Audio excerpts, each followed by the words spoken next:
Hello, hello. Welcome to Retrieving Sanity with your host, Keegan. Now, for those of you that do not know, Retrieving Sanity is a podcast all about mental health awareness, understanding, with an emphasis on addiction and recovery. Now, for those of you that do not know, again, my name is Keegan. I'm actually from Amarillo, Texas, a little panhandle boy, if you will, and I'm now 2 years sober. Wow, like that's surprising to me. Like Tom over there's got like 15 years, so and he lived. And so I just want to give you a little bit of an idea of who I am and why Retrieving Sanity exists. And for some of you, you're not going to stick around. It's okay. I don't want you here if you're not going to listen. Shoo shoo. Now, what I want to say, first of all, is that if you're struggling and you're still here, good job. Proud of you, man. Proud of you, sis. Like, come on. Pat yourself on the back. It's okay.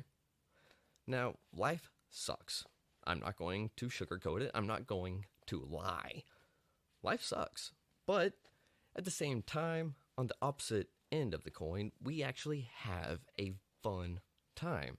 But the thing is, we have to make it fun.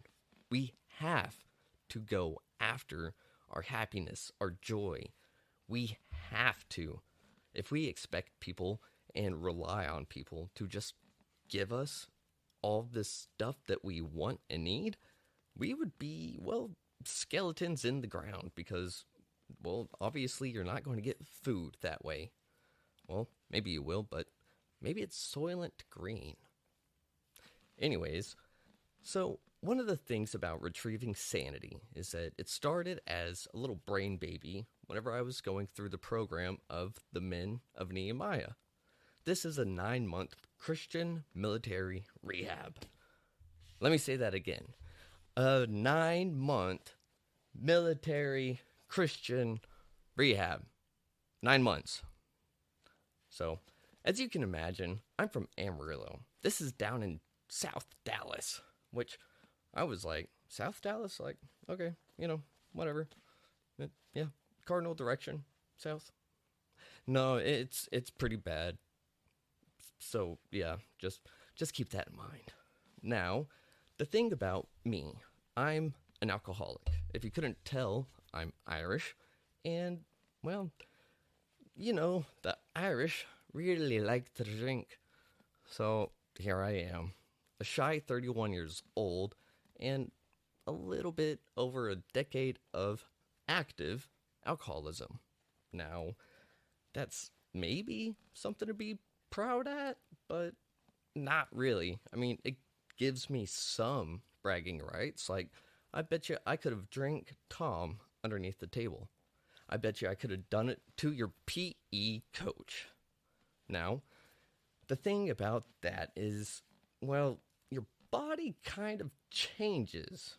And by change, I mean it literally it's it recombobulates itself to operate on alcohol. Without it, it's like a well-oiled machine, but two monkeys threw a wrench in it, and now it's just going to crap. And that's what happens to your body if you're an active alcoholic and you go cold turkey. So I didn't really want to die. So what did I do? I went to go get a medical detox. And I still almost died. In fact, I'm pretty sure I did. And, well, I mean, I'm here. So that's got to count for something. That one I can be proud of, but I can't really say that I did that. Anyways, what I want to say is that after 10 long years of active alcoholism, I actually sat there, woke up in the hospital, almost yanked out my own catheter, and checked myself out against medical advice. I didn't know what I was going to do. I didn't know how I was going to do it.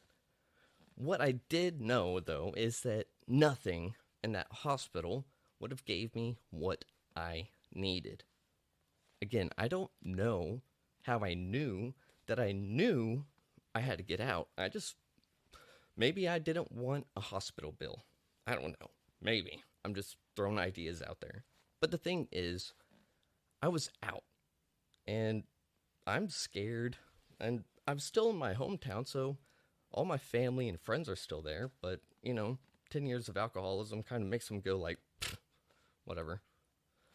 So, about a week after I get out of the hospital, my cousin actually hits me up and, hold on, ginger ale. So, about a week after I get out of the hospital, my cousin, who is living in South Dallas, going through the program of Nehemiah, texts me and calls me and tells me about this wonderful free rehab. I told myself I was going to do. Oh, hey. Yeah. Ew. Okay. Now, I told myself I was going to do whatever it took. I don't know what it was going to be. I don't know where it was going to be, but I knew I had to do something. After 10 years of sitting on my butt, I had to do something. So, I sat there and I thought about it. I was like, yeah, free rehab in Dallas. Yeah, I'm okay. And then I was like, wait a minute. Okay, yeah, I'll go. Sorry, got a call from someone special and important to me, so I had to take the call. And now I don't remember where I was at. Well, here, I'll just go to where I think I was. Anyways, so after hearing about a 9-month program, well, actually, sorry, yeah. Whenever I first heard about the free rehab, I was like, gung-ho. I was like, let's go. And then it was Christian military rehab, which I don't really have a problem with, but those two words didn't really seem to go together. And then rehab, so like 3 like contradicting words all at once. And I was just, But it still stuck with me that I said I was going to do anything. And so, what happened? I almost did not, because he said, oh, and by the way, it's free, it's Christian military rehab, but it's 9 months long. And that really made me go like, I'm okay. Like, I'm ready to, just pick up where I left off. And thankfully, he said they can get you in tomorrow if you can make it. So for those of you that do not know, Amarillo and Dallas are a good margin apart. Now, also, if you're not from Texas and you don't know how big Texas is, my parents drove me 6.5 hours from Amarillo to Dallas. South Dallas. So, essentially 7 hours just to drop my sorry butt off at a program so that I could hopefully recover. Now, keep in mind, I have piercings, I have tattoos, I had a big beard at the time.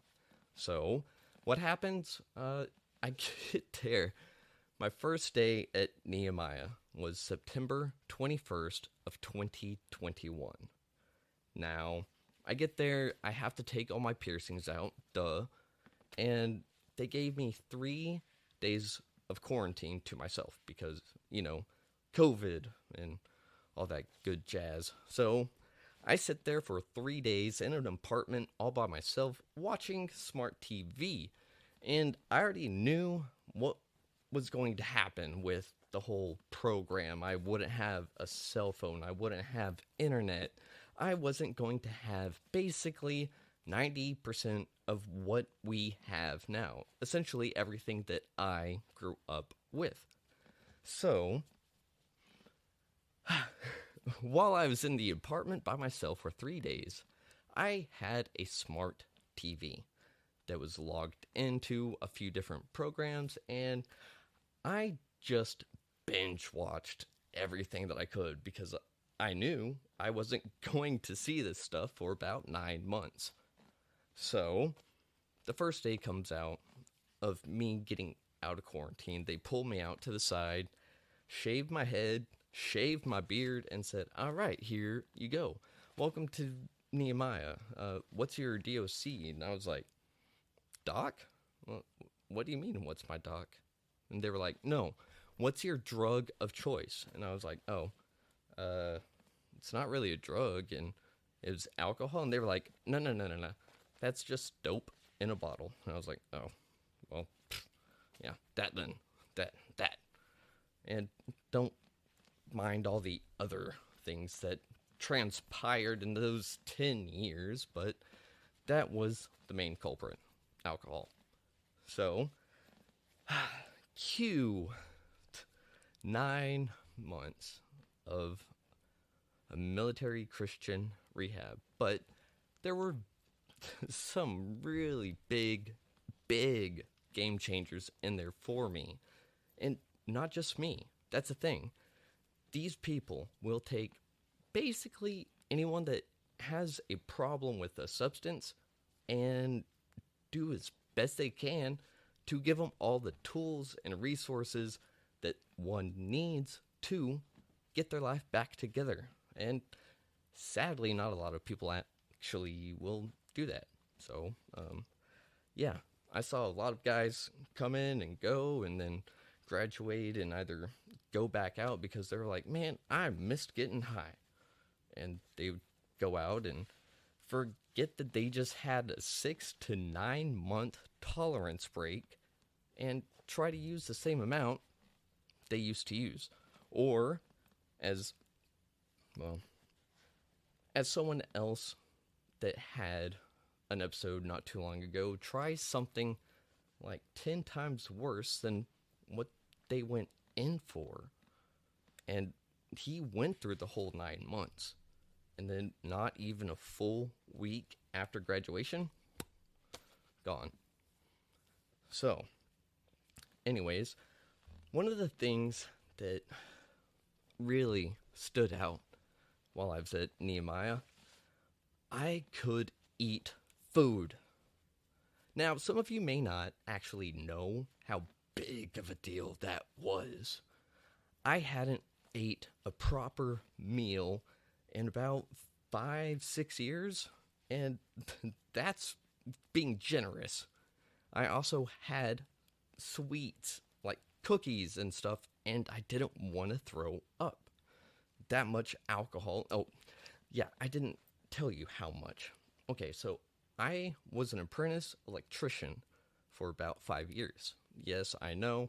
Should have already had my journeyman's. Yes, I know. I broke my femur first year, so there went like 6-7 months. So I was playing catch up, but at the same time, I was just going along because, drunk.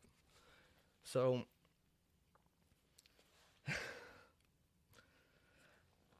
being the apprentice electrician that I was making anywhere from $600 to $800 a week. Yes, a week. And guess what? I was still going paycheck to paycheck because of how much I was ingesting. It was a lot. And I'm not a big man. I'm like 5'7", 5'9", 145 pounds soaking wet. Yeah, way too much. I mean, I couldn't stop shaking for the life of me. And for anyone that does know actual, alcohol and, being an alcoholic, the shakes were terrible. And I could not operate unless I had some in me. So, every 3 to 4 hours, I had to do at least a shot or something. So, now, anyways, back to Nehemiah. Remember that military part I was telling you about? Yeah. So, Tuesday, Thursday, physical fitness. So, sitting there and not necessarily doing weights, just calisthenic stuff, push ups, jumping jacks, and it kicked my butt. It kicked everyone. Their first couple of times, everyone was dog tired. And it went on for 6 months. Now, the last 3 months are a little bit special and different. We'll get there. So, what really happened at Nehemiah was a total change from the outside in, and then from the inside back out. Now, one of the things that I'm forever grateful for is Command Sergeant Major and those Tuesday, Thursday physical training, and then Saturday a 3-mile march in the morning in the ghetto. So there's that. But there was a certain person there that without them, I really don't know if I had made it. This person was my counselor. Now, she was and is fantastic. I'm still keeping in touch with her because you never know, I might break and need to call someone that really understands. Now, I was just like more than poker face. I was like dead. For those of you that are watching, I wish I could show you a picture. Maybe we can figure something out. And for those of you listening, maybe we can make a link so you could see the day I got dropped off versus a little bit into the program, 3, then 5 months. So 3 months, 5 months, and then graduation. So you look at the before and after, totally different person, inside and out. In fact, the first picture, the one of me getting dropped off, I have my big old beard, right? And my mom took a selfie with me. Now, as I was in the program, my mom had gotten a bunch of photos, printed out, put them in a letter, and sent them my way. And the first second I saw that picture, I was like, oh my God. And my roommates were like, what? I was like, dude, you've got to see this. And I just held up that picture. So the first thing was holy cow, you had a big beard. And then, and this is literally everyone's reaction was that your wife? Was that your girlfriend? No, sorry guys, that's my mom. And they just look at me like, dude, you look older than your mom.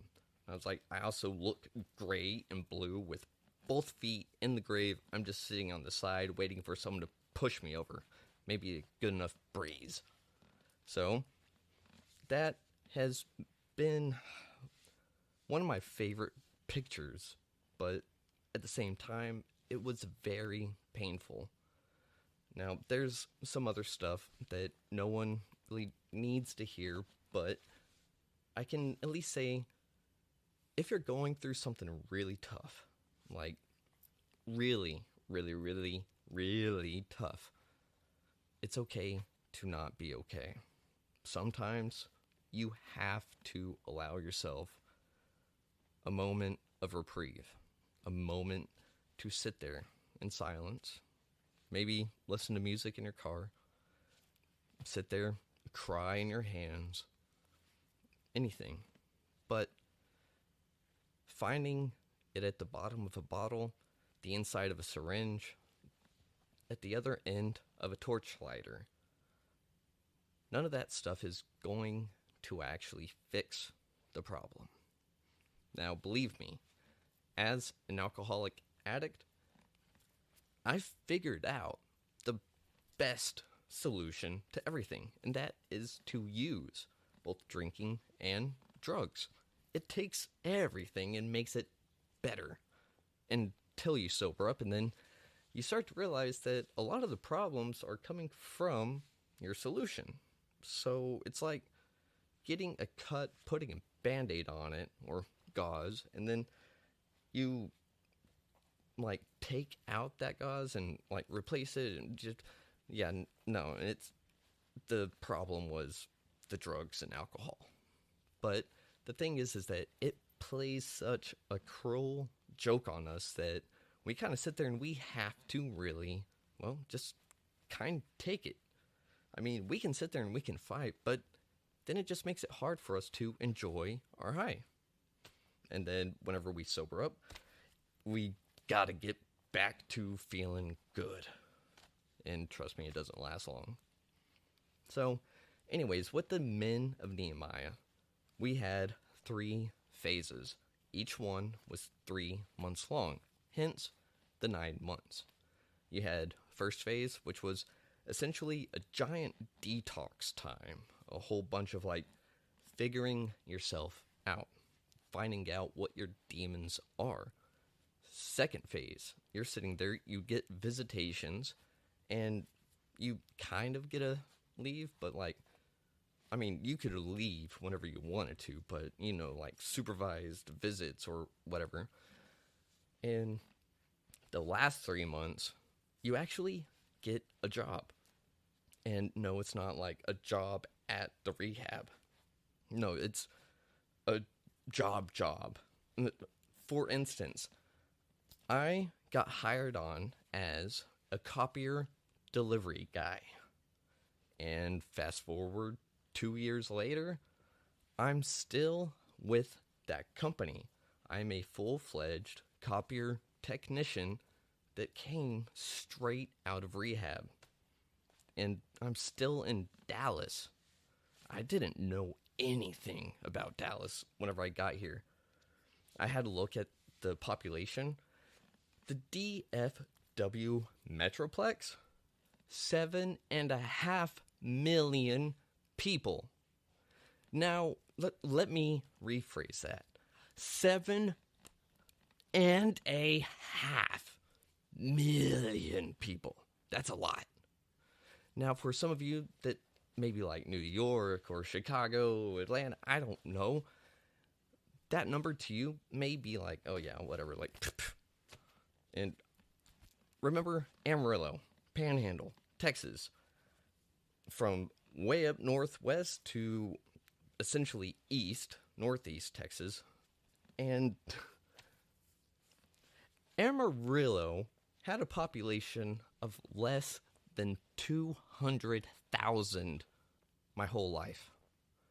They've now gone over 200,000 with all the California implants. But I went from 200,000, knowing the city and surrounding areas like the back of my hands, down all the way to Dallas with 7.5 million people. And now I drive around all of it and go service copiers and help people out. Like, I mean, I go to meetings, I try to be sponsored where I can, and even if it's not being a sponsor, it's just being a friend. Now, I'm also in something called Oxford House, sorry, and it's also fantastic. So, real quick recap. Men of Nehemiah, Oxford House. Those two together, if worked by the individual in a proper way, and they really want to change their life, those two things will not do the trick. The trick is all up in here. It's up to that person, and a little in the chest too. But the thing is, if that person doesn't want it, no amount of tools or resources is going to change. You cannot force someone to make that big of a change. That's the thing, is that this kind of transformation, it happens on such a deep level that it hurts to get to. And it sucks. I'm not going to lie. It sucked.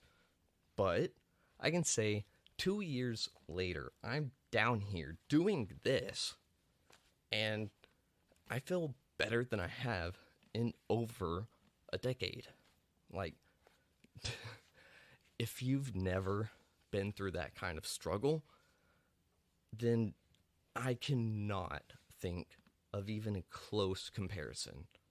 And trust me, I have thought and thought and thought about it. I've talked to other people about it. I've talked to other addicts about it. There's not really a good second. Like, everything else just pales in comparison because at some point, everything just goes poof. Like, one of the things about active addiction, one of those amazing things is that you hit rock bottom. Now, that may not sound good to you, but hear me out. Once you hit rock bottom, you start looking around, okay? And then, if you're like me, you find your shovel and you dig more. You hear that? I hit rock bottom. I picked up the shovel and I kept going. At some point, I'm pretty sure I found some TNT and I just blew it up.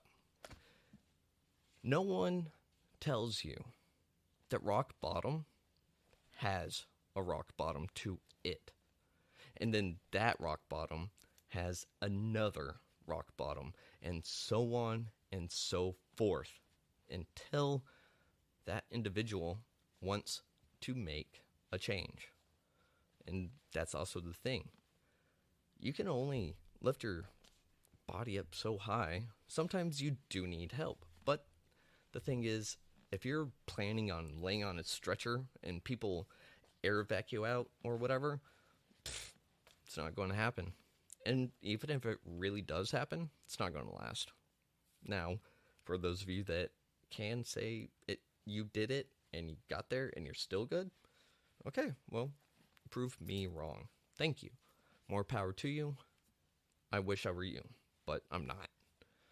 So, what I can say is that it was absolutely, by far, the hardest thing I've ever done in my life. Not just climbing out. I'm talking about surviving the whole ordeal. Now, some of you might understand this. Some of you might. Some of you may not. And that's okay. That's kind of what this is about. Retrieving Sanity is about those that have lost their sanity, get it back, and for those that don't understand that side, to get a glimpse, something that's relatable, something they can take and say, that sucks. I'm glad that's not me. But not so much just that, just get it to where someone can sit there and be like, I'm glad I'm not that guy, but those people are still people. Let me be a decent person to them. That's all we want. We want another chance to get our life back on track. And that's the thing. Once you hit rock bottom, there's two ways to go. And it's up or down. And maybe to the side if you find your pickaxe. But it's incredibly difficult. I don't know how else to emphasize that. It is the most difficult ordeal I've ever been through, and I hope it's the last. That whole time, pretty much that whole 10 years, being married, having my own little family of fur babies, and being uncle and cousin, nephew, and grandson and all that, that whole time, I was going through second-hand suicide. Now, this was a term I saw on TikTok a few months before I went into Nehemiah, and it was the first time someone had said something that just resonated with me so much that I was like, oh, that's what I'm feeling. And what it is, it's having not it's not necessarily apathy, and it's not melancholy, it's not depression, it's a weird myriad of emotions and circumstances, and during that whole time, you're doing stuff that could very easily kill you, and you don't care. That whole time, you're sitting there going, now, if I'm driving along and a runaway semi just hits me, kills me, I'm okay with that. The thing is that with secondhand suicide, we sit there and we want to die. But we're a little bit too prideful, a little bit too ashamed of doing it to ourselves because we don't want to hurt the people that we love. So what do? We sit there and say, if something else takes me out, I'm not even going to fight it. I'm going to let it happen. And then the loved ones, my friends, my family, they can sit there and they can be mad. They can be absolutely livid and angry and hate whatever it is that took me. But they cannot blame me. They can't blame the person that died. That is secondhand suicide. And that sucks. So, keep in mind, little Irish boy, well, Irish heritage. Sorry. But the thing is, little dude, Amarillo, Texas, alcoholic for about 10 years, and then get transplanted down over to Dallas. It's been 2 years. I've gone home a few times to get tattoos, get some piercings, see friends and family, and I haven't been there for more than like maybe 5 days ever since I've been down here. And that's okay though. This is my new home. It's my home away from home. I'm sure I'll up and go somewhere else, see where the wind takes me. But in the meantime, I'm here trying to make my life better. But on top of that, what I'm really wanting to do is help someone that was just like me. Because I know I felt alone. And beyond alone. It was surreal. That nothing really came close to it. And yet, I was so alone. I didn't know what I could do. I didn't know how I could do anything to portray how I felt. Out of everyone I knew, out of all the people that have went to rehabs and AA meetings, NACA, whatever have you, all those people that I knew that did that stuff, none of them had it as bad as I did. And some of them may argue with me, in which case, cool. You're entitled to your opinion, but I'm living proof that I was actually worse. Trust me. But, again, the thing is, had I heard someone say that they were going through the exact same thing that I was, I would have dropped what I was doing and I would run at that solution. I would follow it till the very end, because whenever you're alone like that and you don't have anything to lose, you just have everything to gain. And sometimes you have to take that chance. Sometimes you have to just be there. Sometimes you just have to start going. And that's one of those things, is that momentum is easier to keep going than it is to build it up. Hence why your vehicle has better highway mileage than it does city. You know why? Again, it's easier to keep the momentum going instead of stopping and going. It's also worse on your car, so yeah. But the thing is, I want to help people in a way that I don't know how, but the thing is, I'm going. I was raised as a Boy Scout. I was in the Order of the Arrow. For those of you that don't know that, look into it. It's pretty interesting. I had a lot of fun. Now, going from little kid that wanted to be a dentist so that he could get rich, so that he could buy homeless people a house, to Boy Scout, to apathetic teenager, to little leech guy that just ran off of alcohol. Like, I'm pretty sure, well, I'm pretty sure you could have ran a car off of my blood. For reference, the highest I've ever blown into a breathalyzer was a .43.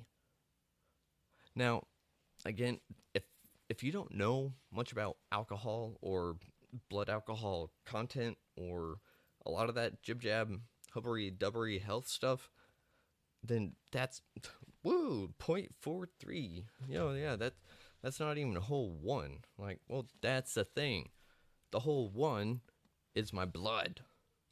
So almost a full half of what was in my system was running through my veins. Almost all of it. Almost half of it. And I mean, very close half was alcohol.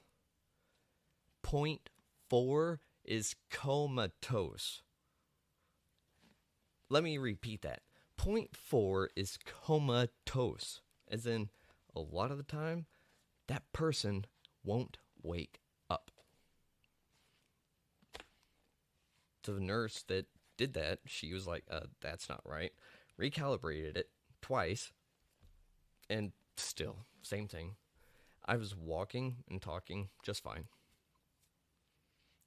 Yeah, so whenever I say I had it bad, I'm not trying to brag. I'm trying to say I know what it's like. I know what it's like. I know how bad it sucks. I know the stuff that people will do to get what they want to get, to make sure that they get their fix. I know the kind of things that people would do to also get better. Now, sometimes that latter portion, people don't get to.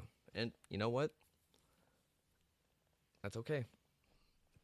Because sometimes after being a giver for so long, like myself, being selfish for once just feels so wrong.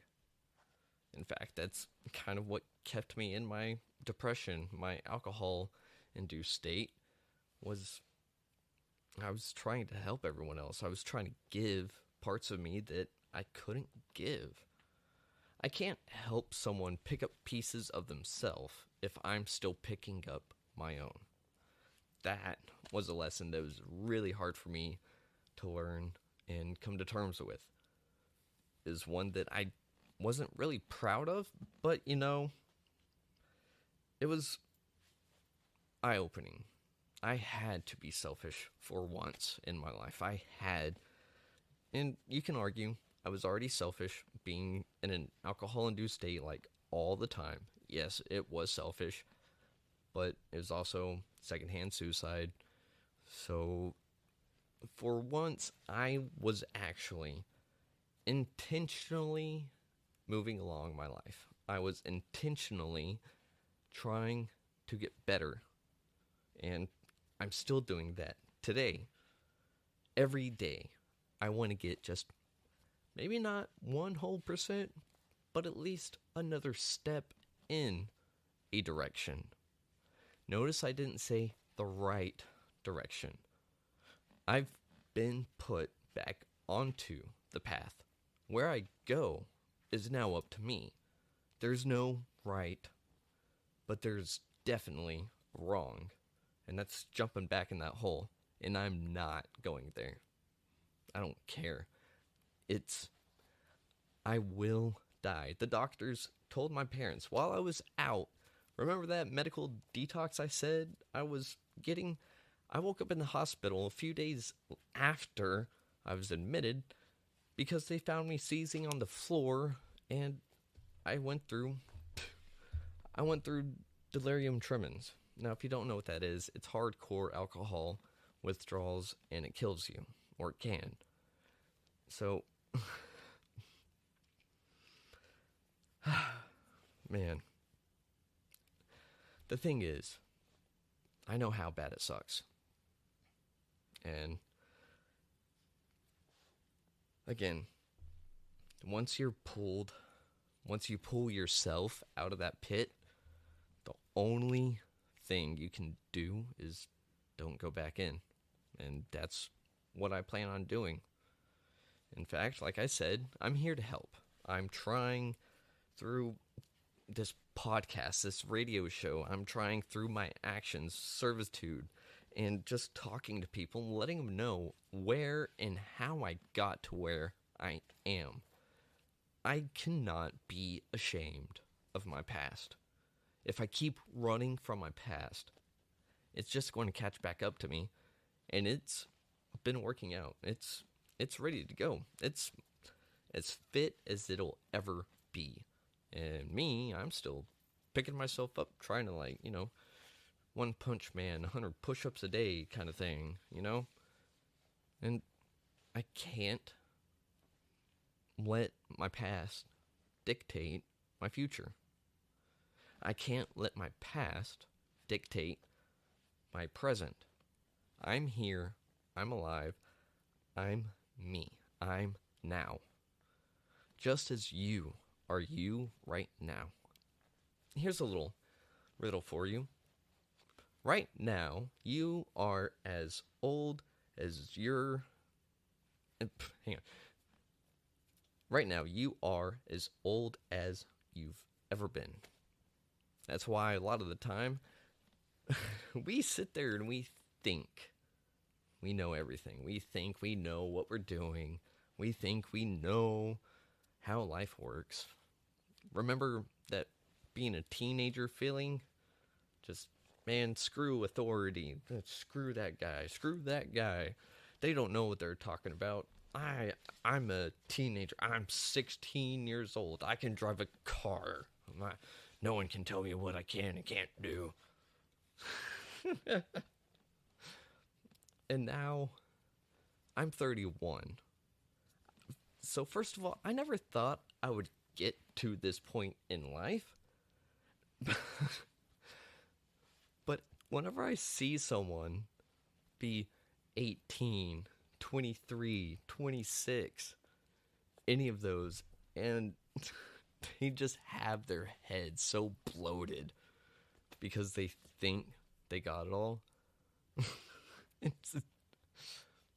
I'm not laughing out of malice or anything. I'm laughing because I can see myself in that. And I know the folly that I caused by thinking that I knew everything. Did I? Dude, I don't even know if I know what I'm doing now. But the thing is, I'm willing and I'm intentionally going forward trying to help. Will I help? I don't know. I hope so. And it doesn't have to be anyone in particular. It doesn't have to be someone that I see face to face. It doesn't have to be someone that I transplant my blood to them. It just has to be someone. And, it's actually okay if I never know who it was. If any. If at all. Because I'm putting my best foot forward. And I've had two surgeries on my left one, so it's probably my right foot forward. And so it's, the right foot. Funny. No, but seriously, I'm trying to take a step at a time. I'm trying to do something. Now, the only thing in life that I can control is my reaction to things outside of my control. That is it. And trust me, it is very, very frustrating to be a person. It's very frustrating to sit there and have an idea in your head. And you want it to just go so smooth. You just want it so bad. You want it, you do it, and guess what? It never works. Something fell apart. Murphy's Law. If something can go wrong, it will go wrong. And then there's that other part. If nothing has gone wrong yet, in the very end, it will. I forget that one. But that's the thing. We just, man, I don't know where I'll be tomorrow. I don't know if I'll wake up. And this is where part of the spirituality part of recovery comes into place. We can only control ourselves. That's it. And even then, sometimes we're flawed at that. Whenever you act in haste and like 10 seconds later, you're like, whoops. Like this. How about this? Someone calls or texts you, or you just hung up and you're really angry. The Donkey Kong just smashed your car or whatever. Make it up in your head. Whatever situation. But you throw your phone, like your smartphone, like that instant reaction, just like throw. And then as soon as it leaves your hand, you're like, I'm going to regret that. And then you go and pick up your phone, it's all cracked to crap, and you're just like, well, can I upgrade my phone now? And they're like, no, you still got 2 years. And son of a... But that's the thing. We can only do so much. So, for me to help someone else is to help myself first. Because, again, I can't help someone pick up pieces of them if I've still got broken bits of me in both of my arms. I don't have a tail. I'm not very dexterous with my feet. So, once I get myself together, then, yeah, I can help someone else. And it doesn't have to be like, ooh, let me fix you. It's just like, hey, I'm here. Life sucks. You know what doesn't suck as much? Chips and salsa. Yeah. Really, I don't know Mexican food north of Texas. Is it good? Is chips and salsa a universal Mexican restaurant thing, or is that Texas? Now I don't know. I know Bowling for Soup has a song that says Mexican food north of here sucks anyway, and I don't know. Maybe they're wrong. But as far as I know, I've only been alive for as long as I've been, which today would mark 31 years, 3.5 weeks or something like that. Yeah, I don't keep track all the time and just don't look at that. So, now, one of the things that I really have to say, I am beyond blessed. I don't know if there's really a word for what I feel and how I feel and what I'm going through. It's both an epiphany. It's rambunctiously confusing. And at the same time, it's not ignorance, but it's as blissful as I've ever been. And if you don't know what bliss feels like, you've never done drugs. Or, like whenever you cuddle up with someone that you really love, like whenever it's kind of cold and spooky weather outside and you're watching a horror movie or something and you're like under a blanket with so and so and you're just like, and they're like, oh, you want some popcorn? And you're like, yeah, yeah. That feeling, that bliss, it's amazing. So, all I have to really say though is that I love each and every one of you. And if you go, well, you can't love someone you don't know. Well, a lot of people hate people they don't know. So, what makes you think I can't love someone that I don't know? In fact, just a little quick snippet of Keegan philosophy here. I believe every person is innately good. I do believe that. And I treat people as such. I will treat someone and everyone with the same amount of respect and trust as I will everyone else. Okay, so there are a few exceptions, but those guys are in prisons because, yeah, no. There are some people that are bad, yes. But as a whole, for my philosophy is that everyone deserves love. Everyone deserves a chance. And one of my sayings is, a chance is all one needs to make the biggest change in the grand scheme of things. And literally just watch the butterfly effect, just one thing affects something else and so on and so forth until it just coalesces into amazing, like, firework, like Disney style, just like, you're like, ooh, pretty. Yeah, so, life is crazy, man. Woman, dude, sis, bro, they, them, me, I, crows. Oh, and if you don't know, you're probably not calling crows the right word. Well, maybe. There's other smaller birds. Their names are grackles, like Grackle, like grackle, something like that. Yeah, they're crow wannabes. They're all over here in Texas. They're mean. Anyways, so what I do want to say, again, I love each and every one of you.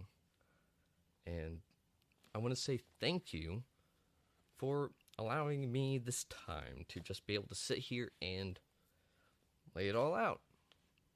My name is Keegan. I'm an alcoholic addict, and you know what? I'm here to help. And so, with this, Retrieving Sanity is now on the air. If you want to watch any of the other episodes that I've done in a much more restrained fashion, don't know if it's any good or not, but how did I get here if it wasn't at least decent, right? So you can check it out, retrievingsanity.podbean.com or just retrievingsanity.com. But definitely check in here every Friday at 7 a.m.